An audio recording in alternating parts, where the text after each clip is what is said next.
তোমাদের তো আগের ভিডিওতে বলেইছিলাম যে আমরা যাচ্ছি ঘুরতে। তাই আমি টিফিন করে নিয়ে গেছিলাম সকাল সকাল উঠে চাউমিন, পাস্তা, ভেজ স্যান্ডউইচ আর ভেন্ডি আলু ভাজা। দিদি যেহেতু রুটিটা নিয়েই নিচ্ছিল তাই ভাবলাম আমি ভেন্ডি আলু ভাজাটা করেই নিয়ে যাই, কারণ দিদি একা আর কত করবে। ওইদিকে দিদি দুপুরের জন্য করেছিল বিরিয়ানি। তো তারপর তো আমরা উঠে গেলাম ট্রেনে। আর আমাদের ছিল ফার্স্ট ক্লাস এসি। এটা তো ভীষণ সুন্দর একটা লাক্সারি ভাইব দেয়। ভীষণ মজা করেছি আমরা ট্রেনে, আর প্রচণ্ড পরিমাণে খাওয়া দাওয়া করেছি। তোমরা যারা আমার আগের পুরীর ব্লগগুলো দেখেছো তারা তো দেখেইছো যে আমরা মানে এত ফুডি পারসন, কোথাও গিয়ে ঘুম বাদ দিই, ঘোরা ভাত দিয়ে আগে বেশি পরিমাণে খাই। কিন্তু এখানে তো সেটা করলে হবে না।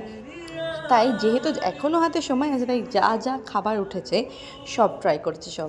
আর বাইরের ভিউটা এত ভালো লাগছিলো, কিন্তু একটা সমস্যা হয়ে গেছে কি, যে প্রচণ্ড ঠান্ডা ছিল। ওদেরকে অনেকবার বলেছিলাম যে এসিটা একটু কম করতে, ওরা একটু করে কম করছে, আবার হাই লেভেল করেছে। মানে এতটা লেভেলে ওরা এসিটা চালিয়েছিল না, যে কম করে ওরা যে কাঁথা কম্বলগুলো দিয়েছে সেটার পরেও আমাদের ব্যাগ থেকে আরও বের করতে হয়েছে 3-4টে করে।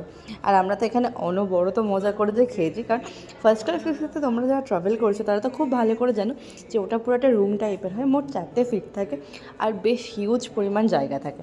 তারপর তো আমরা পৌঁছে গেছি বৃন্দাবনের রাধাকুণ্ড শ্যামকুণ্ডতে। তো তোমরা নজর রাখো, অনেক ভিডিও আসছে।